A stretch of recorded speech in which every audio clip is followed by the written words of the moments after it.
नमस्ते विद्यार्थियों, डॉक्टर कीर्ति की हिंदी की दुनिया में आपका स्वागत है।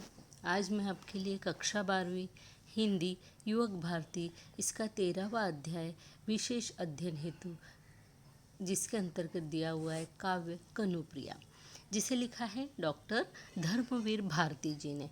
तो हम आज इसका स्वाध्याय देखने वाले हैं। इसका एक्सप्लेनेशन अर्थात जो व्याख्या वाला वीडियो है वो मैं बाद में अपलोड करने वाली हूँ। तो सबसे पहले हम स्वाध्याय देख लेते हैं, क्योंकि आप सबके एग्ज़ाम्स जो है कभी भी हो सकती है, पास में आ गई है, और इसीलिए आपको सिर्फ इसको अच्छे से समझ लेना बहुत ज़्यादा ज़रूरी है। और इसके जितने भी क्वेश्चन आंसर है वो हमने इसके अंतर्गत लिए हुए हैं। तो ये जो है कनुप्रिया का पार्ट नंबर 1 है। और इसके बाद में जो है कनुप्रिया के अंतर्गत जो पाठ पर पढ़कर आधारित लघुत्तरी प्रश्नोत्तर दिए हुए या फिर रसास्वादन है, तो उसका मैं अलग से वीडियो बनाने वाली हूँ। तो आज हम पार्ट 1 के अंतर्गत जो है आकलन देखेंगे और उसके अलावा अभिव्यक्ति देखेंगे। तो सबसे पहले हम लेखक के परिचय को देख लेते हैं, क्योंकि किसी भी काव्य को पढ़ने के पहले या किसी भी चीज़ को पढ़ने के पहले जो है हमें उसके लेखक के बारे में जानकारी होना ज़रूरी है। वो किस परिवेश में बढ़ा, किस वातावरण में बढ़ा है, और उसके कारण वो किस क्षेत्र को बिलोंग करता है, जिससे कि उसकी भाषा वगैरह के बारे में हमें अच्छे से पता पड़ सके। तो देखते हैं, डॉक्टर धर्मवीर भारती जी का जन्म 25 दिसंबर 1926 को उत्तर प्रदेश के इलाहाबाद में हुआ। आपने इलाहाबाद में ही बीए तथा एमए हिंदी साहित्य किया। आपने आचार्य धीरेन्द्र वर्मा के निर्देशन में सिद्ध साहित्य पर शोध प्रबंध लिखा। अब हमें यहाँ पे ये ध्यान रखना है कि इन्होंने शोध प्रबंध किस चीज़ पर लिखा था, तो सिद्ध साहित्य पर। यह शोध प्रबंध हिंदी साहित्य अनुसंधान के इतिहास में विशेष स्थान रखता है, इसलिए ये ज़्यादा ज़रूरी है हमें याद रखना। आपने 1959 तक अध्यापन का कार्य किया। पत्रकारिता की ओर झुकाव होने के कारण भारती जी ने मुंबई से प्रकाशित होने वाले टाइम्स ऑफ इंडिया पब्लिकेशन के प्रकाशन धर्मयुग का संपादन कार्य वर्षों तक किया। अब देखिए, ये इलाहाबाद से कुछ समय के बाद जो है 1959 के बाद में मुंबई आए। उसके बाद में इन्होंने टाइम्स ऑफ इंडिया पब्लिकेशन के प्रकाशन का भी कार्य किया, और पब्लिकेशन के प्रकाशन जो धर्मयुग है उसके संपादन का भी कार्य किया। और भारती जी की मृत्यु 4 सितंबर 1997 को हुई, यानी 1997 को हुई। प्रयोगवादी कवि होने के साथ, यानी नए नए प्रयोग करने के साथ साथ आप उच्च कोटि के कथाकार तथा समीक्षक भी है, यानी कथाएं भी लिखते हैं और समीक्षक यानी क्रिटिसिज्म भी लिखते हैं, है ना। आपकी प्रयोगवादी तथा नई कविताओं में लोक जीवन की रोमानियत की झांकी मिलती है। आप एक ऐसे प्रगतिशील साहित्यकार कहे जा सकते हैं जो समाज और मूल्यों को यथार्थपरकता से देखते हैं। एक ऐसे दुर्लभ असाधारण लेखकों में आपकी गिनती है, जिन्होंने अपनी सर्वतोमुखी प्रतिभा से साहित्य की हर विधा को एक नया अप्रत्याशित मोड़ दिया है। आप अपने साहित्य में एक ताज़ा मौलिक दृष्टि लेकर आए हैं,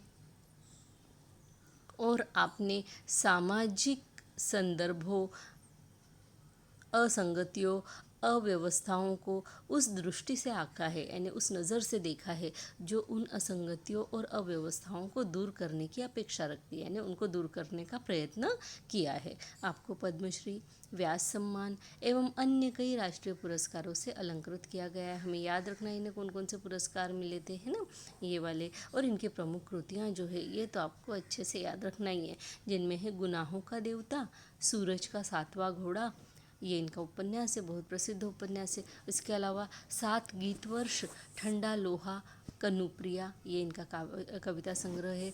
मुर्दों का गांव, चांद और टूटे हुए लोग, आस्कर वाइल्ड की कहानियाँ, बंद गली का आखिरी मकान, ये इनके कहानी संग्रह है। इसके अलावा नदी प्यासी थी, ये इनका एकांकी लिखा हुआ है।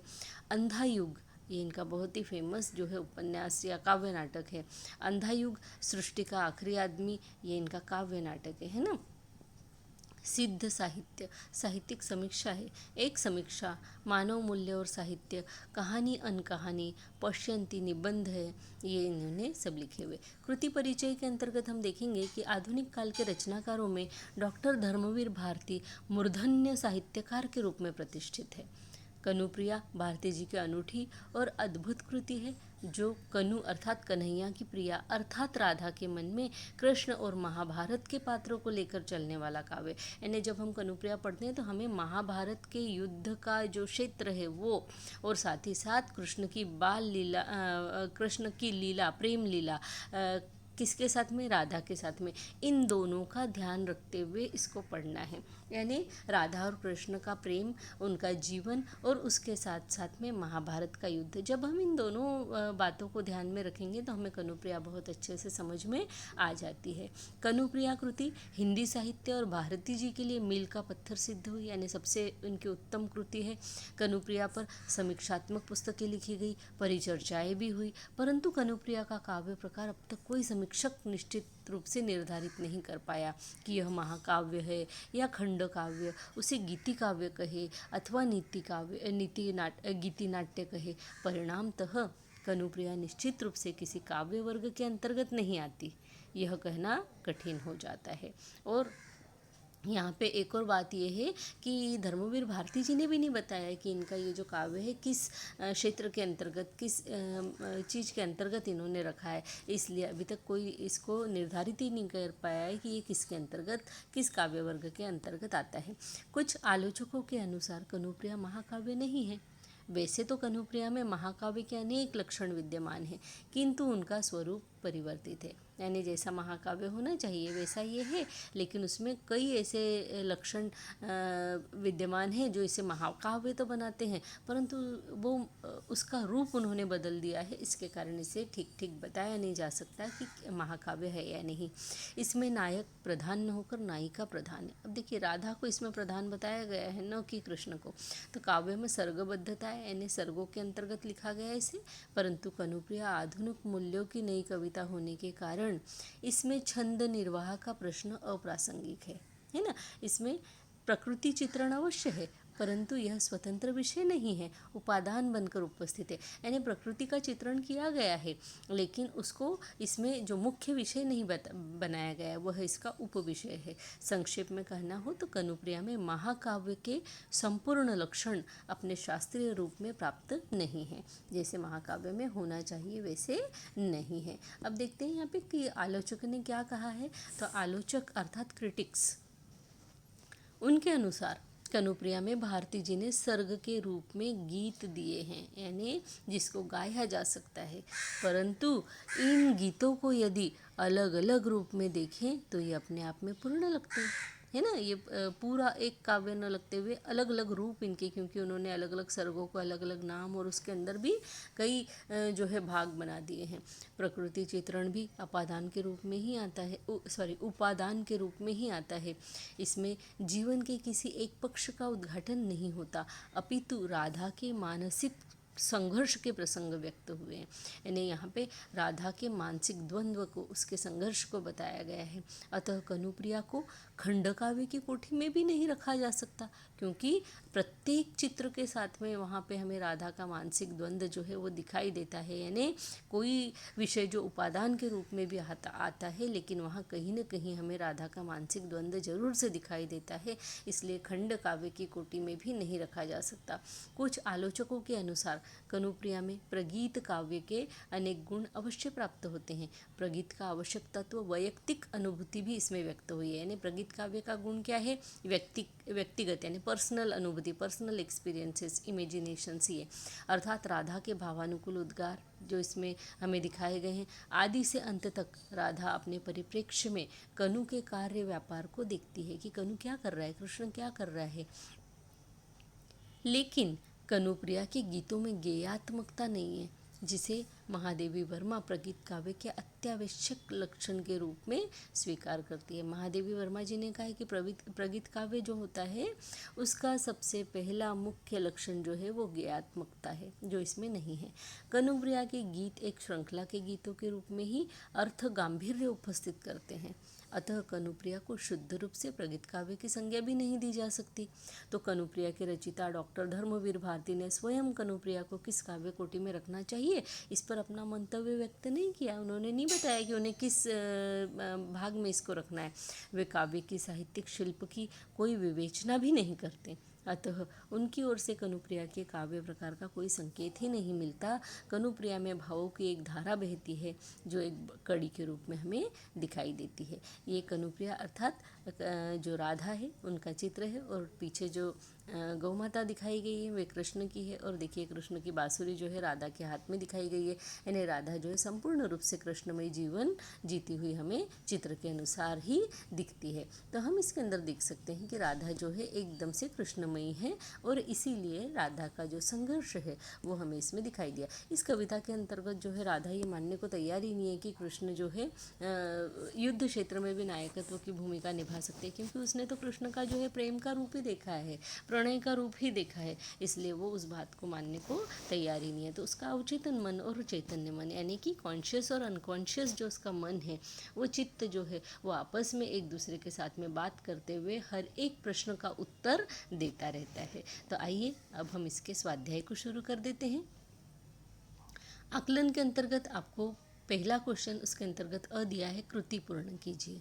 कृति पूर्ण कीजिए में पहला प्रश्न है, कनुप्रिया की तन्मयता के गहरे क्षण सिर्फ क्या थे? तो रंगे हुए अर्थहीन आकर्षक शब्द थे। ठीक है, कनुप्रिया के अनुसार, एक मिनट, आकर्षक शब्द यहाँ पे फुल स्टॉप लगाइएगा। कनुप्रिया के अनुसार यही युद्ध का सत्य स्वरूप है। तो वह मैंने आंसर गलती से नीचे लिख दिया है, ये देखिए, और ये थोड़ा बड़ा भी है तो नीचे लिखा हुआ ठीक है कि टूटे रथ, जर्जर पताकाएं, नभ को कपाते हुए युद्ध घोष, क्रुंदन स्वर और अमानुषिक घटनाएं। यानी कनुप्रिया के अनुसार युद्ध का जो सत्य स्वरूप है वो टूटे हुए रथ, जर्जर पताकाएं जो दिखाई देती है उसको नदी के पानी में बहती हुई, वे यमुना में है ना। उसके अलावा नभ को कपाते हुए युद्ध घोष, यानी सुबह शाम जो युद्ध की घोषणाएं होती है, युद्ध शुरू किया जाए, युद्ध समाप्त किया जाए, वो युद्ध घोष, और उसकी आवाज़ें चारों तरफ जो है फैल जाती है। क्रुंदन स्वर यानी जिनके लोगों की मृत्यु हुई है या फिर जिन्होंने अपनों को खोया है उनके रोने की आवाज़ें, और अमानुषिक घटनाएं यानी काट मार खून, ये सब उसके अंदर दिखाया गया है। तो कनुप्रिया के लिए ये सब जो है युद्ध का सत्य स्वरूप है जो आंखों के सामने दिखाई देता है। ये युद्ध क्यों हो रहा है, क्या हो रहा है, वो उसके लिए उसका सत्य स्वरूप नहीं है।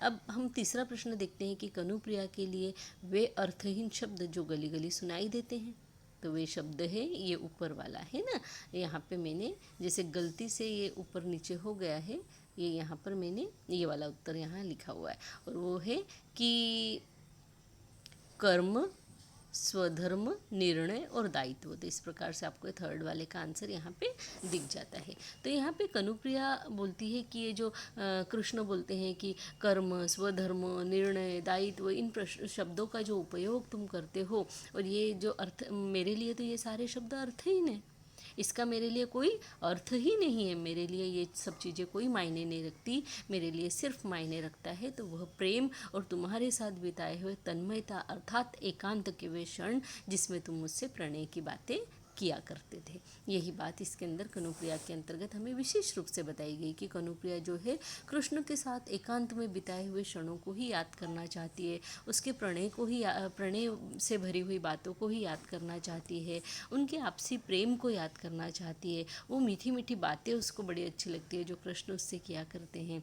कृष्ण का उसके लिए राह देखते हुए जंगल में पेड़ को टिके हुए खड़े रहना, उसके अलावा राधा को बंसी बजा के बुलाना, ये सारी बातें जो है वो राधा के लिए सबसे ज़्यादा मायने रखती है, महत्व रखती है। उसे नहीं इन चीज़ों से मतलब है कि महाभारत का युद्ध क्यों हो रहा है, पाप क्या है, पुण्य क्या है, या क्षमा क्या है, शीलता क्या है, न्याय क्या है, अन्याय क्या है, दंड क्या है, ये इन सब चीज़ों से कनुप्रिया को कोई लेना देना नहीं है। और कनुप्रिया का मतलब है कनु की प्रिया, और कनु का मतलब है कृष्ण, अर्थात कृष्ण की प्रिया। तो कृष्ण की प्रिया कौन है? तो कृष्ण की प्रिया है राधा, और कनु यानी कि कृष्ण।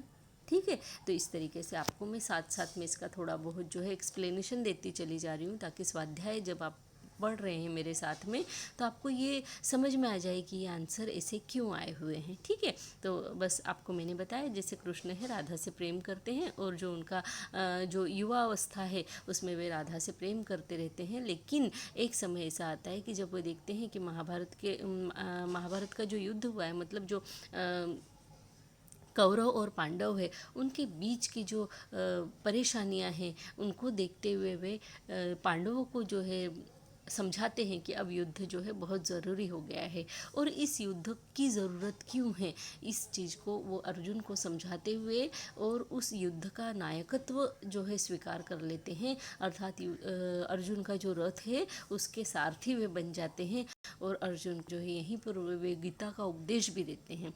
तो गीता का उपदेश उन्होंने कैसे दिया हुआ है, जो गीता का उपदेश है उन्होंने उसमें बताया है वो बातें, और इधर जो राधा की बातें हैं कि उसको प्रेम ही प्रेम दिखाई देता है, इसलिए राधा बोलती है कि ये युद्ध क्यों हो रहा है, क्यों कर रहे हो, तुम क्यों इसके नायक बने, तुम क्यों अर्जुन को ये सारी बातें बता रहे हो, ये सब चीज़ें मेरी बिल्कुल समझ से बाहर है, मेरे लिए तो सिर्फ तुम्हारा प्रेम ही सब कुछ है, और तुमने तो मुझे हमेशा प्रेम ही सिखाया है, प्रेम की भाषा समझाई है, तो मुझे तो प्रेम की भाषा के आगे दूसरी कोई बात जो है समझ में ही नहीं आती है ना। इसलिए अब जो तुम कर्म, स्वधर्म, निर्णय, दायित्व, पाप, पुण्य, इस तरीके की जो बातें करते हो वे सब मुझे कुछ भी समझ में नहीं आती हैं। इसलिए वे कहती हैं कि जो मेरे लिए है वो बस यही सत्य है कि प्रेम सर्वोपरि है, प्रेम के आगे कुछ भी नहीं है। और फिर राधा का जो मन है आपस में ही द्वंद्व करता रहता है, एक मन उसका बोलता है कि कृष्ण ने जो है मेरा सेतु के समान जो है यूज़ किया है, और दूसरा मन उसका बोलता है अरे ये कृष्ण देखो जिसके 18 अक्षौहिणी सेनाएं हैं वो मेरा प्रियकर है, मेरा प्रेमी है, यानी कितनी मेरी गौरव की बात है, सम्मान की बात है, इस तरीके की बातें हमें वहाँ दिखाई देती है। तीसरा प्रश्न देखते हैं, कनुप्रिया के लिए वे शब्द जो गली गली सुनाई देते हैं, ये हमने कर लिया। आगे देखते हैं, कारण लिखिए। तो कनुप्रिया के मन में मोह उत्पन्न हो गया है। क्यों उत्पन्न हो गया है मोह? क्योंकि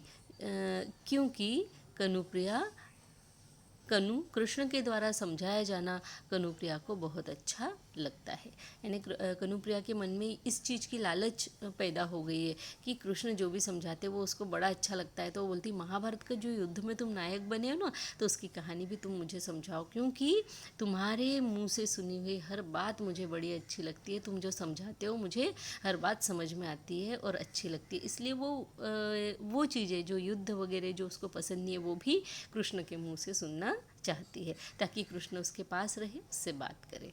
आगे देखते हैं, आम की डाल सदा सदा के लिए काट दी जाएगी। अब ये इसका उत्तर है, क्योंकि कृष्ण की सेनापतियों के वायु वेग से दौड़ने वाले रथों की जो ऊंची ऊंची गगनचुंबी ध्वजाएं यानी कि झंडे पताकाएं हैं ना, वे आम की नीची डाल में अटक सकती हैं और उसके कारण उनकी ध्वजाएं फट सकती है। तो जो सेनाएं वहाँ से जा रही है कृष्ण की, उनके लिए सारे जो वन है उसके पेड़ों को काट दिया गया है, ताकि वो तेज गति से भागते हुए और आगे निकल जाएं, उन्हें कोई अड़चन उनके राह में न आए। अब अभिव्यक्ति के लिए जो प्रश्न है, व्यक्ति को कर्म प्रधान होना चाहिए, इस विषय पर अपना मत लिखिए। इसके अंतर्गत हम देखते हैं कि क्या लिख सकते हैं। तो मैंने इस तरीके से लिखा है कि गीता में कृष्ण ने अर्जुन को यही उपदेश दिया था कि कर्म ज्यायो ह्य कर्मणः, अर्थात कर्म करने वाला व्यक्ति निष्क्रिय रहने वालों से श्रेष्ठ है, यानी बिल्कुल ही कुछ न किया जाए, उससे अच्छा कुछ तो किया जाए, यानी जो कुछ कर रहा है वो चाहे अच्छा हो या बुरा हो पर कुछ तो कर रहा है, वह श्रेष्ठ है। यानी कहा गया है कि मंद गति वाली चींटी भी अपने कर्मठ स्वभाव के कारण सैकड़ों योजन तक चली जाती है ना, क्योंकि कर्मठ है, उसके अंदर काम करने की जो है भावना भर कूट कूट कर भरी हुई है, किंतु न चलता हुआ गरुड़ जैसा तीव्रगामी पक्षी एक कदम भी नहीं चल सकता है ना। मतलब गरुड़ जो होता है बहुत तेज उड़ सकता है, लेकिन वो एक कदम भी चल नहीं सकता, और वहीं चींटी जिसका अस्तित्व ही दिखाई नहीं देता, वह अपनी कर्मठता के कारण सैकड़ों मीलों तक चल लेती है। कर्म करने वाला व्यक्ति ही फल की उम्मीद कर सकता है। यहाँ पे बताया है कि कर्म की प्रधानता क्यों है, क्योंकि जो कर्म करता है वही उसको कैसा फल मिलेगा या नहीं मिलेगा इसकी उम्मीद कर सकता है। अगर पढ़ाई अच्छे से की जाए, खूब अच्छे से पढ़ा जाए और समझ में आ जाए कि मेरा पेपर बहुत अच्छा गया, तभी हम उसके मार्क्स की राह देखते हैं, मुझे कितने नंबर आए, उसकी उम्मीद करते हैं हैं कि मुझे इतने आना ही चाहिए, ये होना चाहिए, तो फल की उम्मीद कर रहे हैं। विश्व में अपना नाम कमाने वाले सभी महान लोग अपने कार्यों के बल पर ही महान कहलाए। निष्क्रिय बैठने वाले तो भूल जाते हैं कि भाग्य भी संचित कर्मों का ही फल होता है। यानी हम बोलते हैं ना कि भाग्य से हमको ये मिला, पर भाग्य से भी क्यों मिला? क्योंकि उसके कर्म जो है वो कभी ना कभी तुमने करके रखे हुए हैं, उनका ही फल ये मिल रहा है। बिना कुछ किए तो कुछ भी यहाँ पर नहीं मिलता है। यहाँ पे अभी हम एक बात और बताना नहीं भूले हैं कि बौद्धिक हो या शारीरिक, यानी बुद्धि से आपने काम किया है या शरीर से परिश्रम का कार्य किया है, कर्म जो है सदा सफलता की ओर ही ले जाने वाला मार्ग है। यानी कर्म करेंगे तो सफलता जरूर प्राप्त होगी। अब दूसरा प्रश्न हमें यहाँ पे दिखाई देता है कि वृक्ष की उपयोगिता पर इस विषय पर अपने विचार लिखिए। हम इसके उत्तर को अभी देखते हैं कि क्या लिख सकते हैं। तो मैंने इस क्वेश्चन को जो मनुष्य कर्म प्रधान होना चाहिए थोड़ा छोटा बताया है, क्योंकि छोटा ही लिखना है, लेकिन ये आपको निबंध के रूप में भी लिखने के लिए आ सकता है, तब आप इसको बड़ा करके लिख सकते हैं। वृक्ष की उपयोगिता में हम लिखेंगे कि वृक्ष आदिकाल से ही मनुष्य के साथ ही रहे हैं, है ना। जब से पृथ्वी है वृक्ष है, और वे हमेशा से मनुष्य के साथ रहे हैं।